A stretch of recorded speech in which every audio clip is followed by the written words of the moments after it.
নমস্কার, আমি সুষমা। আবার চলে এলাম একটা ছোট্ট মিনি ব্লগ নিয়ে। গতকাল ছিল কৃষ্ণ জন্মাষ্টমী।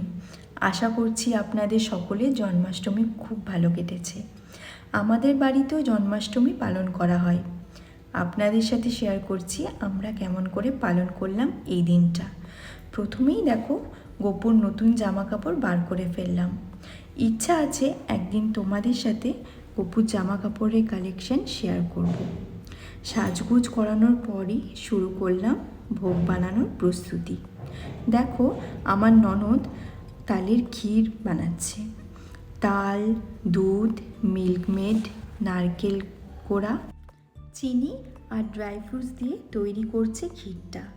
তোমরাই দেখো ও কেমন করে বানাচ্ছে।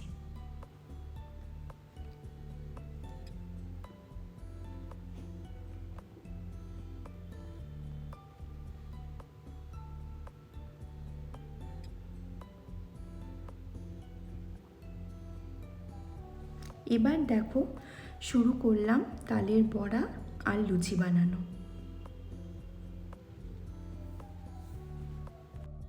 একদিকে আমি ভেজে নিচ্ছি তালের বড়াগুলো, আর অন্যদিকে পাশে নারকেল নাড়ুও হচ্ছে।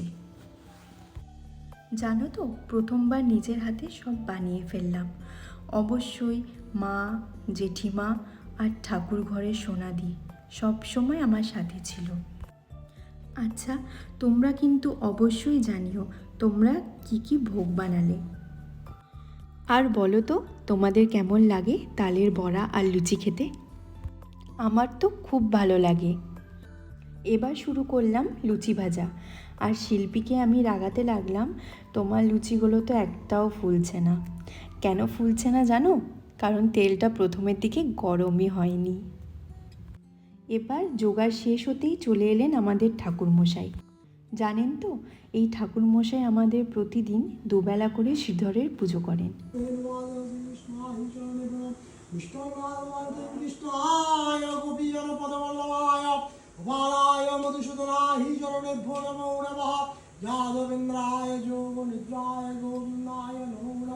ওম ক্লিং কৃষ্ণায় গোপীজন পদবল্লভায় শ্রীচরণে নমো।